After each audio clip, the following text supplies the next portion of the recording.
জাতীয় রাজস্ব বোর্ডের চেয়ারম্যানের অপসারণ এবং ব্যাক পক্ষের অংশগ্রহণের ভিত্তিতে রাজস্ব খাত সংস্কারের দাবিতে চলের শাটডাউন কর্মসূচি।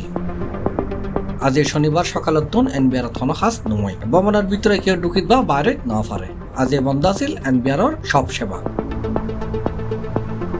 এছাড়া চট্টগ্রাম বন্দর, বেনাপুল, হিলি বন্দর, বুড়িমার স্থল বন্দর, আখাউড়া স্থল বন্দর, ঢাকা কাস্টমস হাউস সহ দেশের বিয়াক কাস্টমস হাউস এবং শুল্ক স্টেশনের কার্যক্রম বন্ধ আছে। এতে বন্ধই আমদানি রপ্তানির সব রকমের শুল্কায়ন কার্যক্রম। আজ সকালে মাস্টার এনবিআর কর্মসূচি করছে আন্দোলনরত কর্মকর্তা কর্মচারী।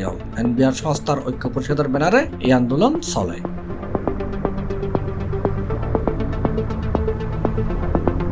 সরেজমিনে যারা দেখা গিয়ে সকালতন এনবিআর ঢাকা কার্যালয়ের কর্মকর্তা সহ দেশের বিভিন্ন প্রান্তের কর্মকর্তা আগারগাঁও এনবিআর ভবনের সামনে সমবেত হয়। এনবিআর সামনের রাস্তাত কয়েকশ কর্মকর্তা কর্মচারী অবস্থান করছে। এনবিআর 3 ফটকত তালাজুলের কর্মকর্তা কর্মচারীর অভিযোগ, এনবিআর চেয়ারম্যান সমস্যার সমাধান নগরে মিথ্যাচার করে এই পরিস্থিতি তাজেতুন সারা দেশে শুল্ক কর কার্যালয় শুরু হয়ে লাগাতার শাটডাউন কর্মসূচি। আজ সকাল 6টার চট্টগ্রাম বন্দরত আমদানি রপ্তানি পণ্য শুল্কায়ন বন্ধ হয়ে যায়। সকালতন এই কর্মসূচি শুরুর পরতন বন্দরত পণ্য খালাস কার্যক্রমের বিঘ্ন তৈরি হয়।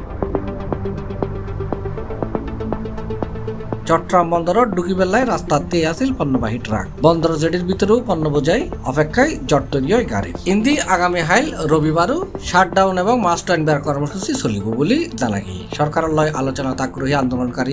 তবে এর আগে এনবিআর চেয়ারম্যানের অপসারণ করিবের দাবি জানাই তারা। আজ শনিবার বেলারাটে অনুষ্ঠিত সংবাদ সম্মেলনত এই কর্মসূচি জানাই এনবিআর সংস্কার ঐক্য পরিষদ। তবে আন্তর্জাতিক যাত্রী সভায় শাটডাউন কর্মসূচির বাইরে থাকবে বলে জানাই তারা।